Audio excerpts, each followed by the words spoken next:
process, is I needed cold blast to air in this thing. And about this time, literally wind came along and cooled me off, and I took some water out and put it on this thing I was wearing around my neck, and it cooled me off even more. And it was such a sudden gust of air. I looked up and said, is there any way I could get a Milky Way? but I mentioned that because on that day, something really important happened in my life. And I've always, I wouldn't say always, but I believed in God most of my life. I don't remember if I did when I was 3, but you know, I obviously do, and did for most of my life. I realized I was walking that walk alone, and that was the day I realized, no, I wasn't. And I realized that whole time as I was walking, that God's with us this whole time. And if this, the one thing I learned in all my Marine Corps days, and I know a lot of soldiers, sailors, airmen, Marines, Coast Guardmen, National Guardsmen, when you're in harm's way, you really quickly appreciate that you have a friend with you the whole time. It's amazing how religious people become in a foxhole or under duress. And so what I would encourage you to realize, this is one time where the power of prayer is probably one of your important, not probably, it is your most important ally. Look out for your neighbor. If you see that each other are getting into trouble, help somebody out. If you are someone who needs help, be respectful of the help you're getting. And what do I mean by that? I had one person who was in financial trouble. His father asked me to help him get him out of it. I said, okay. So I said, what's your budget? What do you need? And in his budget, he put down $600 a month for entertainment. And I said, well, he's 25 years old. I said, well, what's this? And he said, well, you know, my wife and I like to go out every Thursday night, and we don't think it's fair that he owed $250,000 in credit cards. And he said, I don't think that it's fair that they cut me back. They forced me into this situation. And so I looked at his dad and I said, I can't help your son. And so he says, what do you mean? He said, he doesn't get it. He doesn't understand the predicament he's in. So if people aren't dealing in reality, you can't fix that. And do you know what, does anybody know what I mean by that? If people aren't willing to accept what's going on, you can't fix it. It won't work. There's no amount of, I've been doing turnarounds of financially troubled companies now for over 40 years, which means I'm getting pretty old. And all I will tell you is that when people get in trouble, if they don't understand the predicament they're in, you can't throw enough money at it. It'll get worse and worse and worse. And I think probably the best example is General Motors. In the United States, I mean, how much money are we throwing into this thing? So as you do it, just look out for one another. Talk to your churches. Develop groups that can help each other get out of this. Get active in the political debate. Hold your representative accountable. I've got to tell you something. I'm really concerned about whether or not these folks really want to solve problems. I have more people tell me about why they can't get something resolved than why they can. And I said, well, they didn't give us that option when they sent you to World War II, to Korea, to Vietnam. When they sent us to Iraq and Afghanistan, they didn't ask you if you thought you could get it done. We were based in, hopefully, that they were making sound decisions so we could end this thing. If we did it smartly, few people got hurt. If we didn't, it's a problem. And I'm going to make this comment, and I'd love to ask for any questions you might have. You know, I've had one experience in my life that had a number of experiences, but this one really rocked me to the core. It was a birthday ball in Evansburg, Pennsylvania, and I was there with my Marine Corps unit. And we received a phone call about 11:30 that evening, letting us know that a Marine in Pennsylvania had died. Now, it was not one of our Marines, but in the Marine Corps and many of the branches of service, you send someone to the family to let them know.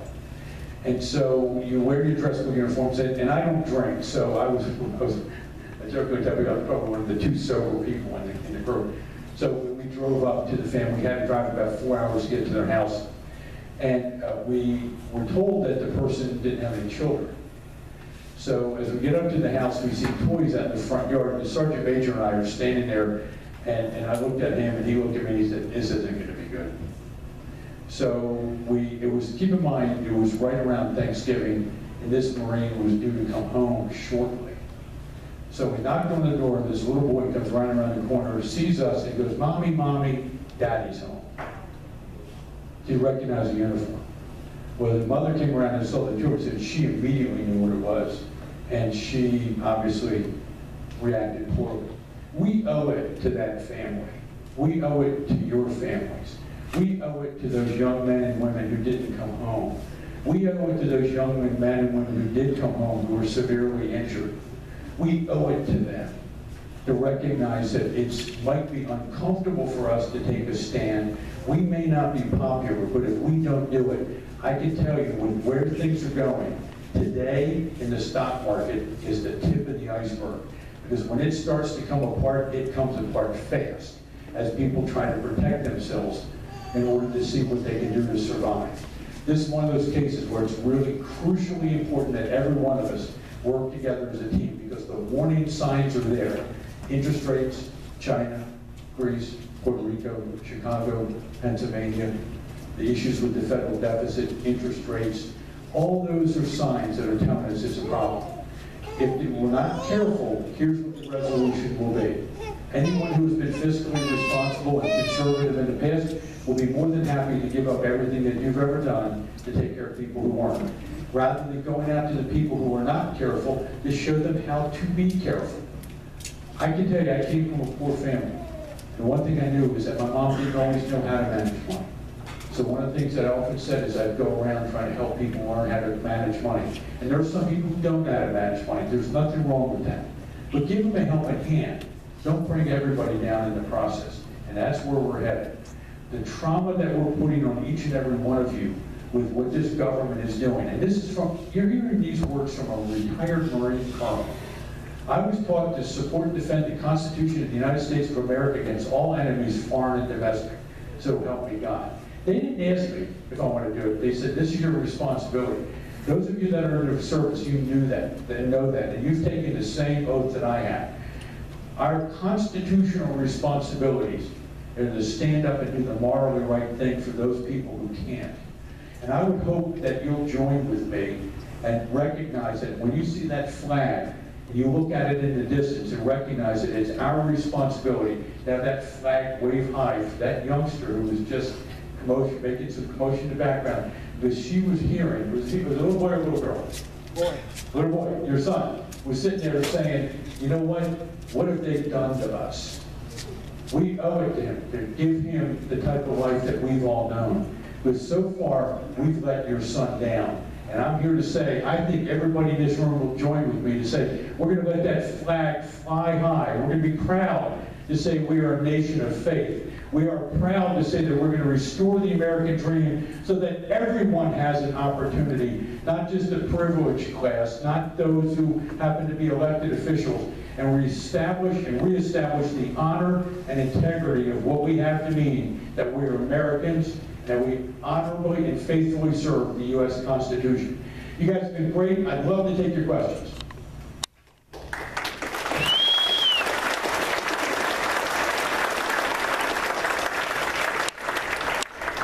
Since we only have one microphone, can you hear my voice now? Yeah. Okay, I'll go up to everybody's going to ask a question. If they talk too low, I will. No, step there.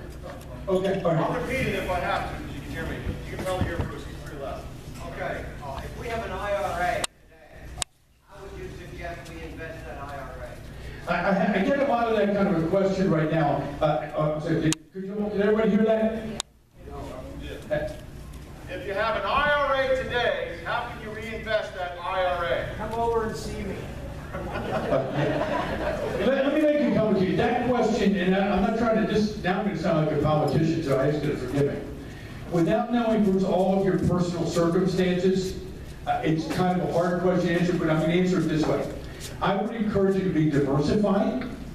I would not put it in any bonds at all. Bonds right now are a particularly dangerous investment in my mind. I would encourage you to make sure that you don't need, only invest those funds you don't need for the next 2 years. So if you're thinking you're going to retire soon, then I would keep enough living money that you might have to withdraw so you don't have to make a decision at a bad time. So let me give you an example. I was talking to a guy the other day, and he said he was concerned because he thought that international funds and stocks would be a good thing to buy. So what he did was, he after those funds went down 25%, he thought this is a good time to go in. He said he's down another 10%. I said, do you have to sell? And he said, no. I said, then you haven't lost anything. It's only when you get forced into a situation having to sell. But I would recommend to you this, it's very difficult without knowing your personal financial circumstances to say what is a good thing to do. But I would again also say that one caution I would have, I would encourage you not, unless you have a tremendous amount of money, not to put money into an individual stock. You're better off putting it in funds. Does that help answer the question? What about gold? You know, I'm not a big proponent of gold at this price. We talked about this before. A couple of years ago, someone said to me, gold was at like $2,500 an ounce. What do you think? And I said, absolutely don't do it. And I had some gold. I'm a big buyer, a big believer in gold at $700 an ounce, but not even at this price. And it's come down considerably. Does that help answer your question? I feel the same way about silver, by the way. Sir, in the back. Yeah, I've heard rumors that we're heading into a period where the government's going to limit cash withdrawals. Do you put any credence in that? I hear that comment quite a bit about cash withdrawals. There are certain things that I call seminal events, that if the government were to do it, would spark a riot. Some governments have already done that. There is a possibility of a tax that someone could put on for withdrawals and things of that nature. So I would tell you that in a period of extreme economic instability, anything's possible. And so I'll give you an example. Franklin Roosevelt demanded that gold be returned. And a lot of people turned in their gold at the time, and it was not legal to own gold in the United States. I think it was, what, 1933? Well, that's when they did it. But when could you own it again? I think it was like 1965.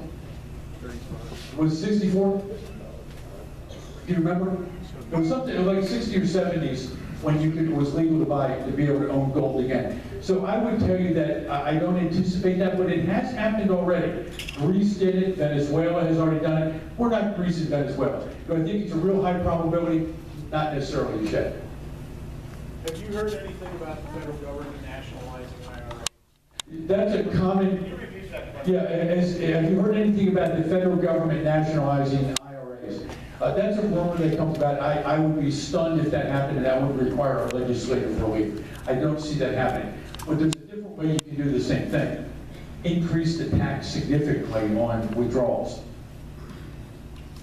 There's two different ways you can get to that same answer. You don't have to actually confiscate, but you can tax it. And someone can say, well, how would somebody do that? New Jersey had an exit tax for a period of time. Now, it was eventually declared unconstitutional. But what happened was if you sold your home, they took a certain percentage of the sale of the home until you settled up your tax bill. So there's precedent for it, but I don't see it at the federal level. The bigger risk would be that they would increase the tax on withdrawals. Sir? I appreciate your message. And I'm going to tell you that everyone in this room, I'm a housing provider. And if we don't get this school tax reduced to nothing, we won't be here. So that goes to all of us that own properties. Right. Let me take a stab at that, if you don't mind. I originally, when I was asked if I supported the property tax reform, I said, I do, but I would rather see that we reform the spending first, because my fear is if you don't... That'll never happen. That's my point. That's where I was going to head. I'm now convinced that will never happen. And so that what you have to do is if you don't, because I'm seeing way too many people doing reverse mortgages in order to pay their property taxes to stay in their homes. And they're losing them. Oh, they are? And there's a guy just was getting $179,000 for another superintendent in a school around here.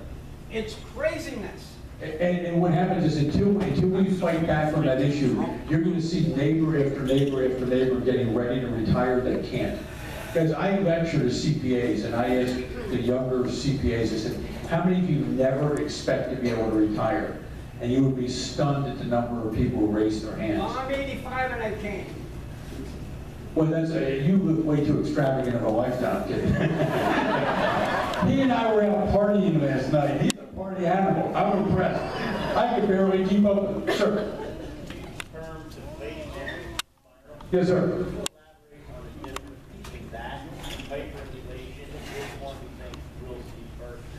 Yeah, I'm actually, a deflationary spiral is when wages and disposable income and values decline rapidly. That's why I call it a spiral. And that's a typical sign of a depression. Oil, gas, all of those, everyone say, well, that might be good news. I can tell you, anytime things are that volatile, that's bad news. Volatility in and of itself will wreak havoc. Is anybody here in healthcare? Nurse? No? Finance is okay. Hey, anybody a nurse or something like that? I'm trying to save mine. You're trying to save your nurse? I'm trying to save my health. Oh, you're trying to save your health. I said, but is anybody here a nurse or a doctor? You're a nurse? You're a nurse. Have reimbursement rates declined? Yes. Yeah. My daughter's a nurse practitioner and sees significant reductions in pay. Am I correct in that? That's deflationary, guys. And I would like to tell you, if you think that nurses are making a lot of money, you ought to have her come up here and listen to you, because they're not. And so what happens is, the deflationary spiral is when things start unraveling very quickly. Let me give you an example. Louisiana State University is expected to go bankrupt. Sweetbriar University is already closed down. What's happening is that people are recognizing that they don't want to graduate from college with 50, 60, 70,000 debt. The average student loan now is 28,000. How many Americans over age 60 still have student loans? Do you know the number? 1.2 million. Wow. Think about it. Think about that. Think about that. Right? Sir, did I answer your question? But not the hyperinflation. If I could just one quick thing. Well, hyperinflation is when prices go way up. Hyperinflation is preferable to deflation because the value of your debt declines in hyperinflation. The value of your debt goes up. So debt becomes more expensive to repay. So if you told me I had to pick one or the other, I would say hyperinflation. And the reason I would say that is because you can get out of it easier. Neither one are good. Which do you think in this country We're going to go into a deflationary spiral. Yeah, that's why I'm doing this. That's why I'm being a lot more candid than I was before. And sir, I apologize that I didn't answer all your question earlier. Thank you for bringing it up. Knowing what you know might happen, do you think it's a good idea to take extra cash that you have and put it under the mattress rather than put it in the bank and checking account or savings? The question is a great question. The question comes up is, no one want to know now, do I think it's a good idea to put cash in a mattress or someplace like that? Sir, I do if you tell me where you live. The reason I don't recommend that is for the joke I was just making. We live in a very unstable world. And what happens now, I would encourage you to keep some cash around, because if you notice what happened in Greece, and I don't expect what happened in Greece happened here, but they declared a bank holiday where you could only get out, I don't remember the exact number, I think it was 67 euro a day. And that might sound like a big number, but if you're using your car and stuff, that can be a problem. So I would encourage you to keep some around, but I don't recommend keeping a lot of cash around unless you have a concealed weapon permit. Is that worth anything anyway? The question was, what's your opinion about Donald Trump? Do you mind if I answer political questions? No. Donald Trump is, I'm not a huge fan of Donald Trump, but I will tell you, he's actually saying some stuff that's resonating with people. People are saying, you know what, I'm tired of this stuff. And I'm with him on that. I got to tell you, I just would feel better knowing where he really stands on issues that are really core to me, which is one, right to life is a big issue with me. And he said it, but I hope he means it. And what I get fearful of, and this is my skepticism, if I have one more politician tell me they're going to do one thing one way, but due to political expedience, we had to do it a different way, I'm going to scream. Because I'm sick of terms, if I did that, we call that fraud. All right? Just one more thing on Donald Trump. Do you think Donald Trump is to split the Republicans so that Hillary can get more votes again with one of those deals when he split the party? There could be all sorts of thoughts on that. I don't think so at this point. I tell you what, I've heard him in the past couple of days And he seems incredibly sincere. I wasn't a big fan to begin with, is because I wanted to then turn around and pay him a compliment. I've listened to him quite a bit, because this election is going to be one of the most important elections you can possibly have. And you need, we need someone in there who is really going to fix this system, because time is not on our side. And I get Businessman. Pardon? A businessman. He's a businessman or something like that. But to answer your question, no, I don't think he's doing it to split the ticket. I really don't. I thought that some of the other ones were in there to dilute the vote so that the person that you really wanted didn't get it, and it went to another person. And I'm not convinced that some of them are not in there for that reason. But I don't think Trump is in there for that reason. I think he's in it for sincere reasons. I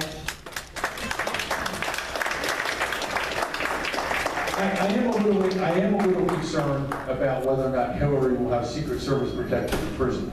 Good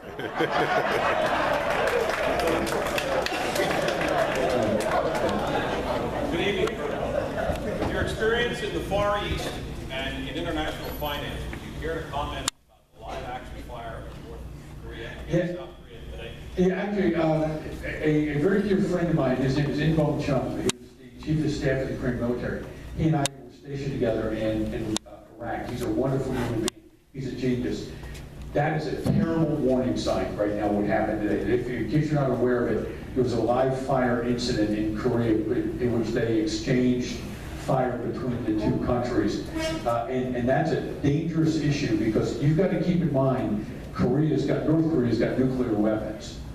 And that does not bode well in that kind of scenario. I know In-Bong Chung well, and I would tell you that if there's anybody at the helm that can help keep a cool on that, it's him. The only problem that I would question that comment that I just made about it is there's another person on the other side of the table that's not so stable, and that guy causes me a tremendous amount of agita, because if he screws up the world, I'm not sure he really cares. There's an old expression we use in the banking industry: if you owe the bank a little bit of money, they own you. You owe the bank a lot of money, you own them. In this case, North Korea, I mean, if they do something stupid, okay, well, it'll hurt you, it'll hurt us a lot more than it will hurt them. The South Koreans, they got a lot of money. You're going to get me in trouble, just yet. Air Force veterans, so we had the gentleman up here had his hand up. And then we'll come to you. Yes, sir. With the debt that we have in the country now, and it's getting bigger every day, and we're still printing money, what's going to happen to the American dollar? If you ask me in and of itself what would happen to the American dollar, I would tell you it's bad news for what's going on. The only thing I would tell you is that the rest of the world's worse. And so this is one of those things is of all the bad ideas, which one is not as bad? So temporarily we'll be okay, and that's why when Bruce asked the question about where should I put money, having something in US-based currency is not a bad idea. The danger is the German mark is extremely strong, and they're considering, if this European Union fails, that they might reestablish that. And don't discount China being able to create a world currency. And the International Monetary Fund is meeting right now to determine if they create a market basket of funds. If that happens, everything I just said to you was wrong, and the US dollar is in deep trouble. Because this debt is a major problem. China's going to be in big trouble, bigger than us. Oh, absolutely. The euro is going to replace the American dollar. I'm going to disagree with that. Let me make a comment here, so I want to be careful I short circuit an answer I just gave, and I did it to myself. China's in trouble right now, but they're not long term. They've got an incredibly strong economy in many respects. They've got some hiccups, but China has got a realistic view on their debt structure. And China and other nations in the Far East take a much longer term perspective about things than we do. And the reason I'm not convinced that the euro is going to replace it is because there's so much, they are our defined benefit pension plans at the federal level in Europe on steroids compared to us. we're neophytes compared to them. But the Chinese intervention in the Chinese stock market was probably not a good idea. The devaluation of the yuan was a smart move. That was actually a pretty smart move on their part. Yes, sir. Hi, General. How are you, sir? Outstanding, sir. How are you? Outstanding. 75, that was. Sir, Whenever someone calls me sir, that means I'm about ready to get called back active duty. regarding the currency and our comparing us to China and Europe and whatnot, it's confusing to people. I'd like to get your point of view. If this would take place in China, what you're talking about in September, how would that impact us on a day-to-day life, going to buy the groceries, doing whatever needs to be done? If, in fact, the U.S. currency was replaced by, or even partially, That's a great question. What happens, did you all hear the question? What basically is what happens if, to our currency, if the Chinese currency gets stronger and and the dollar gets replaced as a world currency? The Dallas Federal Reserve chief put out a great op-ed piece a number of years ago about the value of being a world currency. First of all energy prices are stated in the world currency. So all oil prices are stated in US dollars. So when the dollar gets stronger, vis-a-vis the euro or the Chinese currency, they actually don't see the same benefit of the drop in oil prices that we do. So that benefits us. So if we lose that world currency status, that would be an immediate effect. You see higher prices at home. You start to see inflation of about 2 to 5% almost immediately if the dollar was replaced as a world currency. But I want to put your mind at ease on something. Seldom does a world currency get replaced immediately. That takes place probably over a span of 3 to 5 years to do that. The British sterling used to be a world currency. And we replaced the British sterling. And then as that started to happen, it took an awful long time. In fact, the pound sterling in some areas is still recognized as a pseudo-world currency, but things are really traded in the US dollar. The other thing that becomes a problem is, and don't laugh when you hear this, but the ability to finance social programs in the United States goes away if we're not the world currency. And here's why. Right now, other nations can use the US dollar as their reserve currency. So if China has a trade surplus with us and they put their dollars, they keep dollars on hand, they have 1.1 trillion of US dollars right now. Japan's got the same amount. They can then use that as, I hate to use this word because it's not accurate, but it's symbology accurate. It's like a gold backing for their currency. It's not really, but that's effectively what it is. So they can multiply that based upon it. That's the danger of this whole thing. Everything is multiplied on top of everything else. So the minute you start changing the formula a little bit, things that work really well on the way up work really horribly on the way down, and they're really painful. So then what happens is that the Chinese currency then would find itself in a situation where it would be significantly more expensive for the United States citizen. We start to see inflation. We couldn't sell then our debt. So in other words, we couldn't run a deficit. Do you know how in Greece we're telling the Greeks what they can and can't do? Where the European Union is, you aware of that? They're saying you must do these austerity measures. That's what could happen to us. Because then we don't have the ability to float it, because no one's going to want to buy the US dollar if it's not a world currency. We're 3 to 5 years away from that happening. We have time to get that under control, but as every dollar of more debt gets generated, that becomes more and more difficult to do. Does that help answer the question? Yes, sir. Thank you. Oh, I'm sorry, ma'am, I didn't see it. No, then we'll come to it. Yes, ma'am.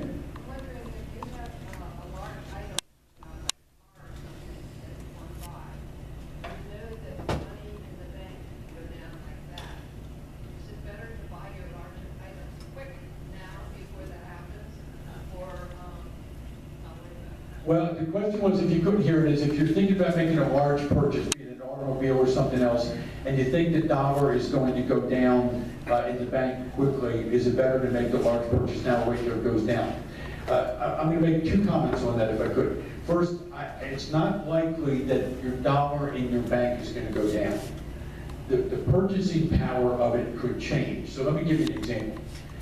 If you had bought an automobile that was made in Germany, and the euro declined as much as it did, that German car, as an example, the Volkswagen, would be cheaper today than it was 6 months ago. So you might actually be better off waiting. That's the danger of volatility, because it causes people to say, well, you know what, I'm going to wait a little bit, and then if it starts going up again, it becomes an issue.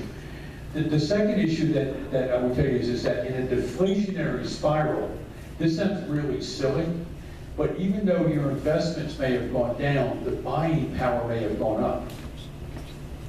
So if you've got a house that's worth $100,000 and it goes down to $50,000, but you've got $75,000 in cash in your retirement, you can now pay off your house and you've still got $25,000 left over. So it's really a weird phenomenon, and that's why when you made the comment that it's complicated, it is. So actually, it may be better off, generally speaking, to wait. Now, I want to give you one case where I'm wrong on that.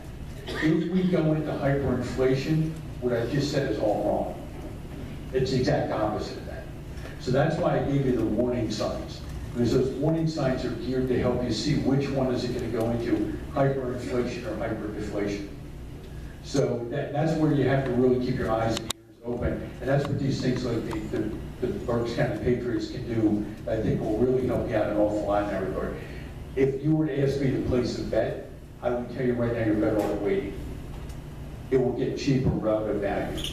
How many of you remember in 08? How many of you would like to have bought a home in 09?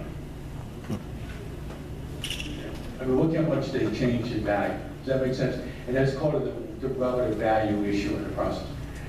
So, yes, ma'am. I'm not sure about this. It's called Berks.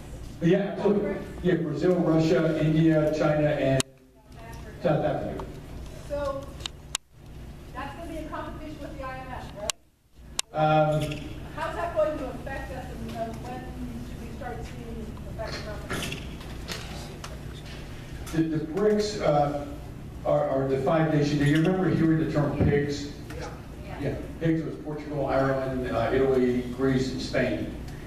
And the BRICS were supposed to be a competitor of us, but 3 of the BRICS nations are experiencing significant difficulty. The one that's having a hiccup, but not huge, is China. So I don't think the BRICS themselves pose a major threat to us, with one exception. Brazil and Russia are having some issues with the United States right now, and it will be incumbent upon them to go to China and say, we will accept your currency as a world currency. You've got some pretty big economies. India, pretty big. Right? And so when you start looking at those kinds of things, that's where the particular problem will be. A lot of that would be dependent on how President Obama deals with some of them. If he deals with them flippantly, it could be a challenge. We're $18 trillion right now. Yes, sir. 18.5 trillion. Every country in Europe is in debt. Everybody's in debt.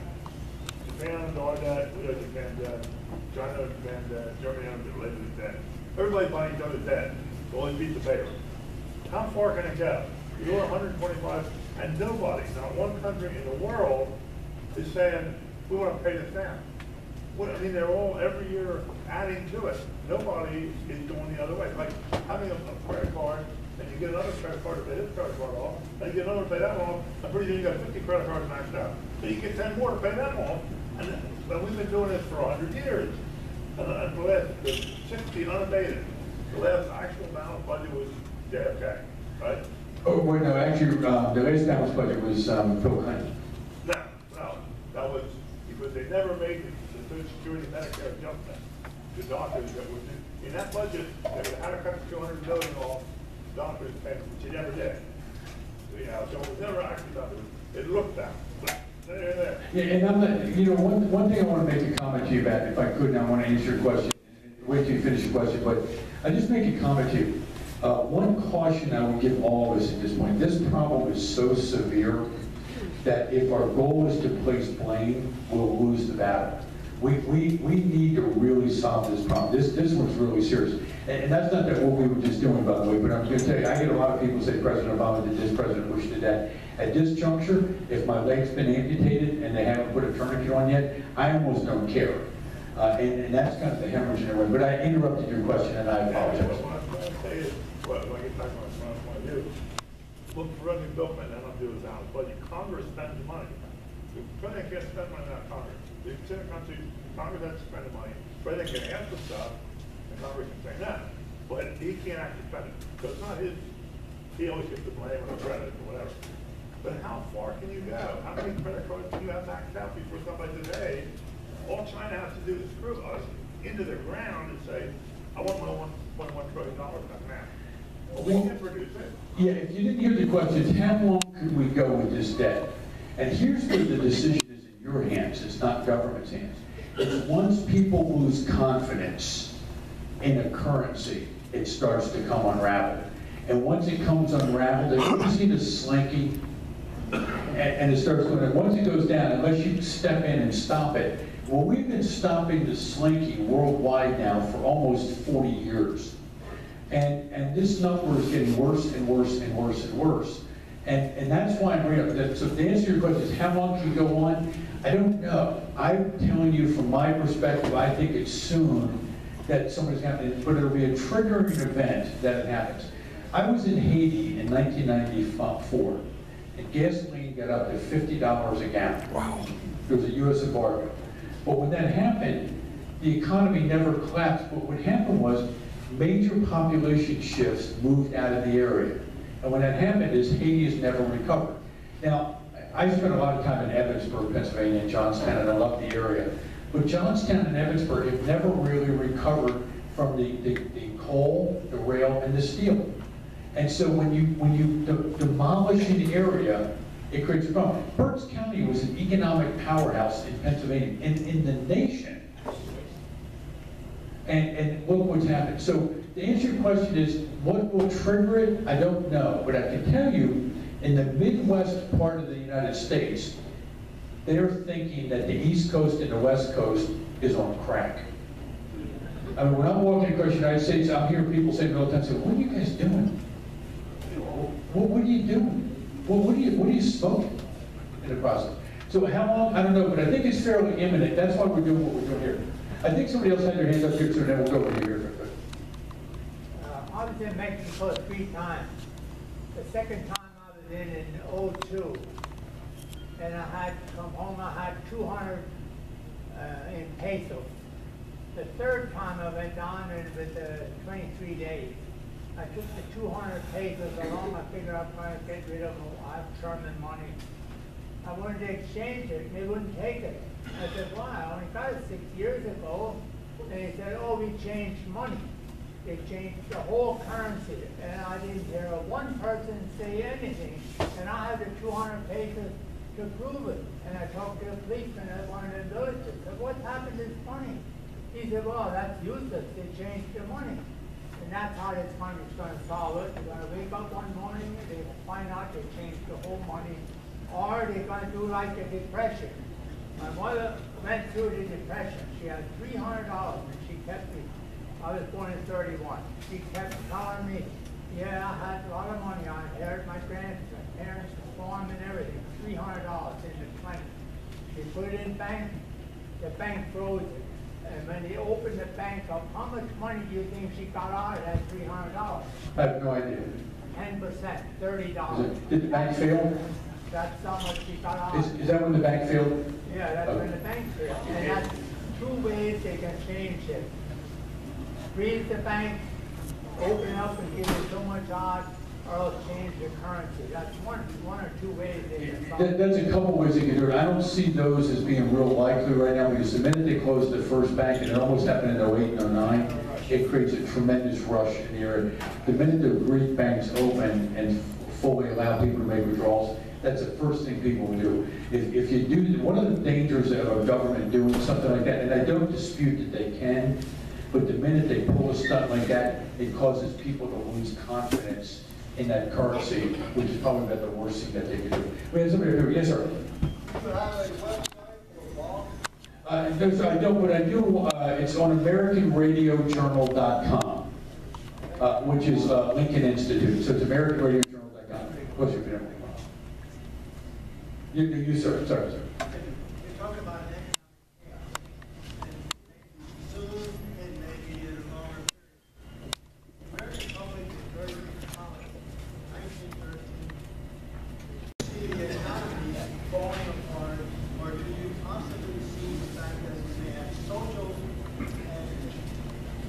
and civil unrest? Is there a possibility that the civil unrest may come before an economic collapse?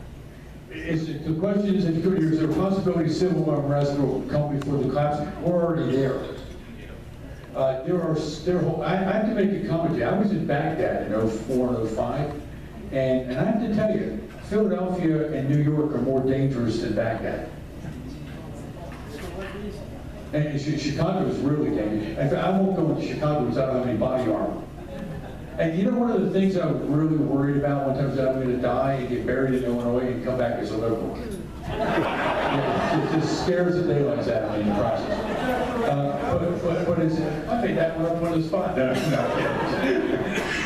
So was that funny? Oh my God! Oh my God! Yes, ma'am. I'm sorry. I was only kidding. I'm sorry. Forgive me. I didn't. Thank you. We'll go a little bit longer, everybody. We're running out of time, but there's a lot more questions, so we'll go another 15 minutes if everybody's okay with that. Are you okay with this? A lot of questions. Well, actually, I didn't. His question will take 15 minutes.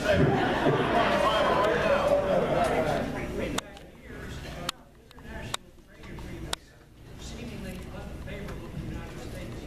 Politicians today are advocating manufacturing and jobs. We are the biggest outlet to China. If we get a better manufacturing, it's going to affect them adversely. Would there be China unrest because of this? And we should expect some hostile response. The question, if you couldn't hear that, and great question, Rod, is could there be some hostile unrest if China, if we start resurgence of our manufacturing within the United States? And there could be the unrest that exists, and the question I jokingly answered a little bit ago, the civil unrest you're seeing in a lot of areas. And one of the things I was walking across the United States, and I walked through East St. Louis, and literally I thought I literally thought I went through a war zone. And I met the mayor. He's a wonderful man. They were incredibly hospitable. But he said, we need jobs. And that civil unrest is a major part of it. You're seeing it in areas like Ferguson, Los Angeles, Philadelphia, Chicago. Not so much in the rural areas. But I can tell you this, you push people far enough, and there will become a point in time when people will break. And I just merely remind you, I think there's somewhere in the history of the state of Pennsylvania where someone tried to do a whiskey tax, right? And you push somebody hard enough. We had a semblance of that you guys were behind with the pay raise issue. That was pretty close to civil unrest, right? And when they have a situation where people constantly ignore you, I believe healthcare is going to get to that point. Immigration is, I think that's one reason Donald Trump is resonating so well here. You know, I have to make a comment. My daughter-in-law was born and raised in Poland. And she's a wonderful young lady. She's really, and her family immigrated legally in the United States. And her comment was, she said, I just have to tell you, you know, it cost me $15,000 to do it legally. You know, well, how fair is that to just walk across and treat the person who did it legally disrespectfully, and the person, and she spent 7 years in the United States Army. She got out, she's now a major in the Army, she's a nurse. And she said, I'm so thankful to be an American. She said, well, what are we doing? What are we doing? And so when you see these issues, when people start struggling, when you start seeing your parents, and let me ask you, I did this walk for developmentally disabled children who have emotional behavioral problems. Does anybody know a child or family with a child with Down syndrome? What do they worry about? Do they worry about whether or not they're going to survive their child? Yeah, and what happens is when you put that kind of stress on people, and then they start throwing economic stuff at you at the same time, as elected leader, how much do you want people to take? And what will happen is, there'll be one, then there'll be two, and there'll be 3, and there'll be hundreds, and there'll be thousands of people saying, I want this thing back. I want to get it under control. And it only takes that seminal event, and you may never know what it is. It could be one of the most silly things you've ever seen. Could be the tipping point that you can ever possibly imagine that could cause people to flip out and say that this thing is not acceptable anymore. It could be your family, your parents losing their home. It could be, one of the biggest trends we have right now is parents are now moving in with their children. How many of you are taking care of your elderly parents? Right? So we'll look at the numbers. How many of you are grandparents who are taking care of your grandkids? Okay, a couple of you. God bless you guys for doing that. And it's a very common phenomenon right now. So that civil unrest is going to become a really big issue. And then, Rod, what's going to happen is you're going to see that unrest. There's so much inequity, and we all see it. There are people in China seeing the exact same thing. I think one of the most interesting things is Foxconn, which is a Chinese supplier to Hewlett-Packard and to Apple. They were having a major problem with suicides, and so they put suicide nets around their plants. So I got an idea. Rather than solving the problem, let's catch them. I mean, could you imagine that? That's the solution, to catch people? Actually, I have 2 questions. One was asked by someone in the back. Why is it now that if you deposit more than $1,000 in cash in the bank, It's actually not 1,000, it's 3,000. It is the number. And what happens is they have to file what's called a suspicious activity report. And when they look at, that's why you're starting to see people like Denny Hasser and others. There was a case recent, I forget where it was, where the person was told by their CPA to keep the deposits under a certain dollar amount. And when he did it, was called structured transactions. It was right under $10,000. And so the numbers that you got to look out for are 3,000 and 10,000. And what happens now, I want to caution you, let me just call it a suspicious activity report. Anybody work at a bank? Okay. Usually somebody does. I like to do that occasionally so they can say, yeah, that's exactly the way it works. If you walked into a bank and jokingly said to them, how much can I deposit before you have to report it to the federal government? That question is a suspicious activity report. I'm really serious. And what they're looking for are financial transactions where people are trying to avoid either drug deposits or illegal deposits or not reporting income. That's allegedly what they're trying to do. That's been around for a while, though. And so you're aware, and it went into effect and nobody paid a lot of attention to it. I don't know if anybody remember when I ran for Congress initially, I said I was very much opposed to the Patriot Act. And that Patriot Act was some of the provision where some of that stuff came into play. So you got to be careful, and that's been in there for a while. Next question: would you recommend investing in this economy in tangible things like I invest in lead myself, it's a precious metal, invest others to sustain? What do you think of that? The question is, should you get a concealed weapon permit? I always believe strongly in the Second Amendment, but I do believe in gun control, and I want you don't get angry. I absolutely believe that when I hold that rifle square my shoulder, I want to get a firm sight of picture before I pull that trigger, and I'm going to breathe normally before that round goes downrange. So I think someone said to me one time, he said, do you belong to a gun club? And I said, I belong to the second largest gun club in the world, the United States Marine Corps. Right? And the Army's got a pretty big gun club as well. The Navy's got a gun club. I think they're called 16-inch howitzers. And when Linda was making the comment, by the way, about the aircraft carrying all the capabilities, they forgot to mention that they've got a company, United States Marines, on board, and what else would be needed at that point? Yeah, but they're only to keep the captain out of trouble. Yes, sir. Those seagoing bellhops, right? I see you were in the Air Force. Did you ever think about joining the military? No.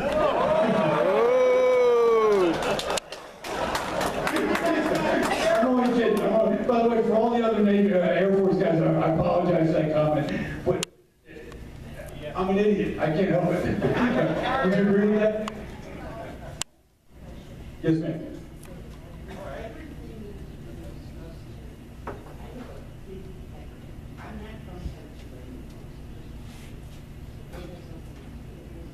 Drinking.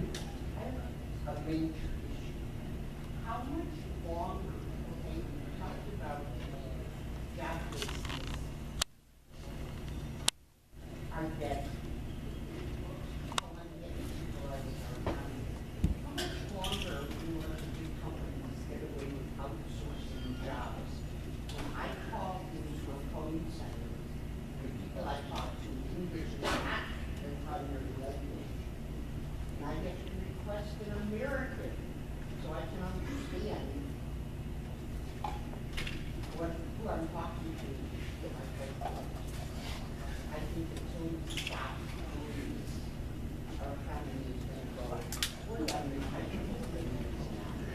If you couldn't hear, the question was, how long are we going to allow corporations to outsource jobs? And the comment that comes about, and I would just encourage you to think about something for a second. When government starts interfering with markets, and by the way, I'm not a proponent of outsourcing, but when government starts interfering with markets, the unintended consequences are horrific. Let me give you an example. I made a comment at the very beginning that I believe the solution to this problem is unbelievably easy to get the economy back on track. And what government has got to do is get out of the way of people. I'm a small business owner. If I try to hire one person, the expense of doing that, the liability, the risk is so horrific that it's not worth doing. And so I've been turning business down because it's not worth it to do in the process. I make the comment to you about the allow issue. Milton Friedman made a great comment. He was on a TV show with Phil Donahue, and he said, don't you think it's really important that government protect people from these issues? And Milton Friedman said, you know what, I'm actually more concerned about my government than those guys. But I'm going to answer your question, because I think your question is a very valid question. The only reason companies are able to outsource is because we're demanding constantly lower prices. When you start demanding lower and lower prices, that gets paid for in a certain way. So when corporate America starts doing that, it creates that kind of an environment where people are encouraged to do it. Workers are not valued the way they were before. And that does come back to corporate America. I've talked to a lot of corporate CEOs, and I've gotten in some pretty nasty arguments with some of them. And I said, you're going to pay for the day when you sit back and realize that when you've decimated your workers, look what's happened. But if I were to ask this question today, how many of you in this room are covered by defined benefit pension plans? Well, 3 or 5, 6 people in the room. If I'd asked this question 30 years ago, most of the people would raise their hands. If this were done in a meeting of federal or state employees, everybody would raise their hand. And the problem that happens is, and I'm going to give you one small example. I was probably one of the biggest proponents of raising teacher pay. Oh, my God. No, not now. No, I'm talking about 30 years ago. I'm talking about it back in the Civil War. No, I'm talking about I'm talking about 35, 40 years ago. But now I resent it the other way. A good friend of mine, he was my high school teacher. He lives close to me, and he's very liberal. We were having a discussion just a little bit ago, and we were very close friends. And I am a free market economist because of him, and he keeps saying, "What did I do wrong?" Right? But we joke. We just have a great relationship. But I said to him, I said, one of the concerns that I have is, I fought to get you equality. When are you going to fight to get us equality as property owners so that some person in their 70s can retire in peace? And he looked at me and he said, that's a valid comment. Because what we're seeing is the adjective. The Securities and Exchange Commission made a rule yesterday that they have to publish the disparity between the highest paid person and the lowest paid person. And I get a lot of people who say, that's great. When they get that, they'll be embarrassed. No, let me tell you what will happen. You'll see a massive increase in outsourcing, because what will happen is all the lower paying jobs and the divisions that they're in will get outsourced to other companies. And if you don't believe me, ask people in Wilkes-Barre, Pennsylvania, what Kraft did when they outsourced their customer fulfillment center to a company that is subsequently then moved to India. So when you do that, you have to be careful about the unintended consequence. Because for every rule, there's an exception. You heard Rod say it when he was talking about the pension reform. Well, we want to include these people, these people, these people, these people. Under the Affordable Care Act, it was amazing how the United Auto Workers got carved out of it. You know, and so when you start doing that, what happens is you realize, I made a comment about something. I said I had a problem with this concept called white privilege. And the reason I bring it up is I was a victim of white privilege, and many of you in here were as well.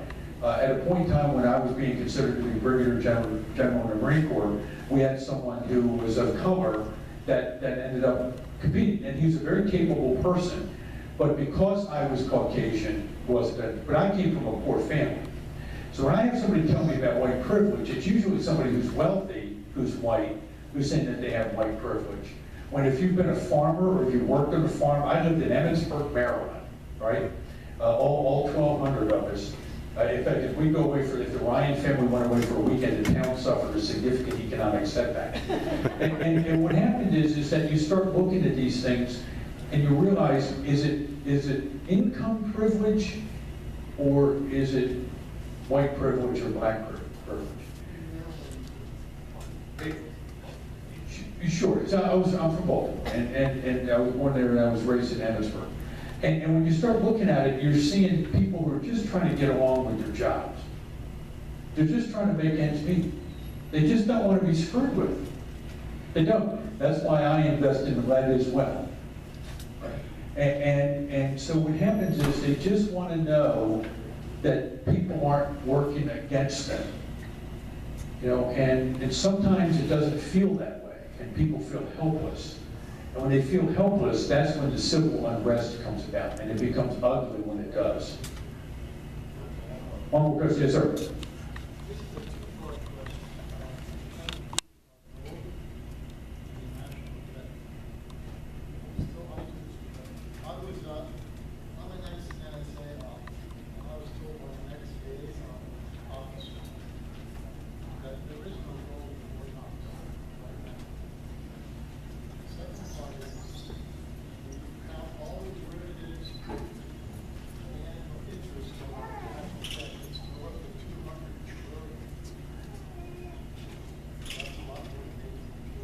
Yeah, well, let me explain two issues. First of all, the comment comes about the gold in Fort Knox. There has not been anyone recently that's seen it. There are people who work there. I suspect that it is, but it almost doesn't matter if it is because it's in such an insignificant amount of money compared to the amount of money we owe that it really doesn't mean much. And so I would tell you that I would hope it's there, but if it's not, you know, I'm not sure what to do about it. But I will tell you about the other thing. The $18 trillion of federal debt is pales in comparison with the estimates I've heard. Now, I've not heard 200 trillion, but and I know the person you're referring to, by the way. The debt that I'm hearing is the unfunded liability is approximately 72 trillion. But when you're talking about those kinds of numbers, we're already at 1.2 times the gross national product. At a certain point in time, it almost doesn't matter whether you're 2 times, 3 times, 4 times over. The probability of it getting paid down to a more reasonable number is not going to happen. But here's the important issue. It's almost not important whether it gets paid down or not. It's what happens if all of a sudden it has to be paid down. As I gave you advice and said, please be careful that you don't put yourself into a predicament. If I was going to conduct an economic war against the United States, the easiest way to attack us is on our debt. Get it to a point where we destabilize the US dollar and you can't issue anymore, and I will bring your economy down to a screeching halt. We're worried about whether or not the United States has more manufacturing jobs. Won't matter, because the whole thing will start to come unraveled. That's why I believe it's going to be a deflationary spiral. The way to get around the deflationary spiral is for all political leaders to work together for the common good. I am absolutely certain that will not happen. The current events there, Iran, our treaty, is an agreement. You understand now that about all countries, including the United States of America, just can't wait. General Electric, Coke, some of these other big billion-dollar corporations can't wait to get to Iran to sell their product. We need workers here. Now we're going to send them to Iran with $100 billion. So it's insanity. It's insanity to let us talk this up. I have to tell you, this nuclear deal with Iran, and I'm speaking as a Marine at this point, this is the most horrific deal that you can ever imagine. It will create more instability in the Middle East than you can ever conceivably imagine. It is a bad deal, and people will get hurt. It will be tantamount to creating one of the greatest disasters in the history of the world. We probably won't be around when it happens. But thanks for your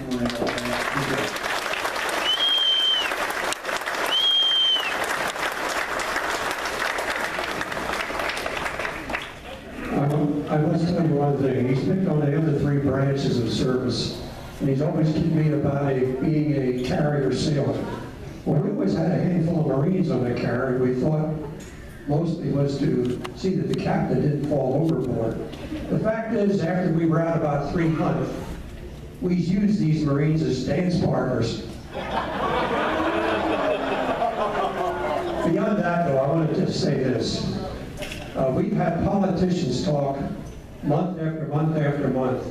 We brought people here from the Commonwealth Foundation and places where they're paid operatives and they're obligated to do what they do because that's how they're making their living. Frank Ryan, what he does for a living professionally, corporations pay good money to hear what he has to say. He came here and gave us solid economic points of view and advice that you're not going to get anywhere else. You're not going to get it, especially for nothing. He came here as a favor to us because he believes what the Patriots are doing is important to stay the course. And we owe him a debt of gratitude and a real thank you.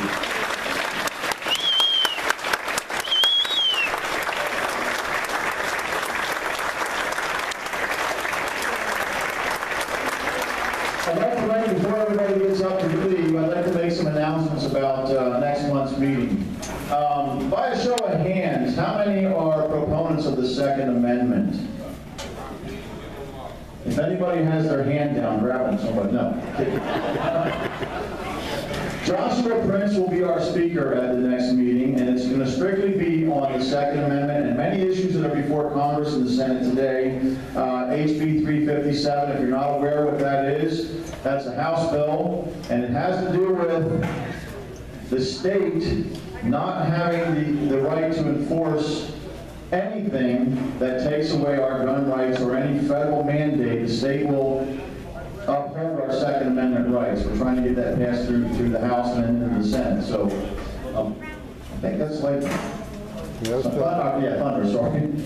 But anyways, if you are a proponent of the Second Amendment, you'll really want to hear what Joshua has to say. And if you ever have an issue with I don't know if you've ever pulled a gun on anyone or had anything like that, but Joshua Prince is the man who will defend you. He's one of the best ones in Berks County, so he's a good man to get to know. So if you could bring your friends, and we really need to defend our rights. As the Colonel said, we see all kinds of economic things going on here, and it will come to a day, I honestly believe, where neighbor's going to have to defend neighbor. We're going to have to stand together or we're going to fall. And I really do believe that, and we need to get more people involved. Unfortunately, I see the youth, they live in, my kids included, live in la-la land, like everything's okay, I got my iPod and I can text my buddies, and that's all they really care about. And I didn't even care till I hit like my late 20s, early 30s, till I started understanding what's going on. So if it's not us here in this room and people like us, to defend this country, we're going to lose, folks. So again, if you could, please get involved with the Patriots.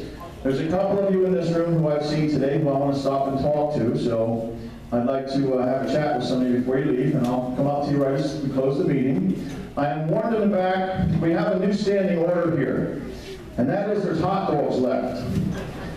And Jake gives us the amount of hot dogs we're supposed to make every time. So whatever does not get eaten by you guys, we force feed to Jake when you leave. So please help Jake. So there's like 6 hot dogs left. Oh, 5 left now. So somebody has to eat 5 hot dogs or Jake's going to suffer. So again, I'd like to ask Randy to come up here to close this meeting in prayer.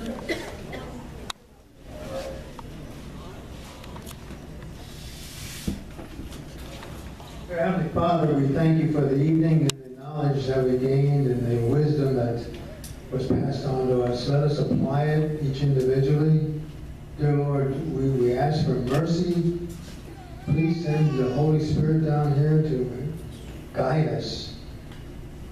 It's troubling to me that I'm standing here stammering and don't know how to even pray. Dear Lord, help us. It's in Jesus' name we pray. Amen. Thank you all. We'll see you next month.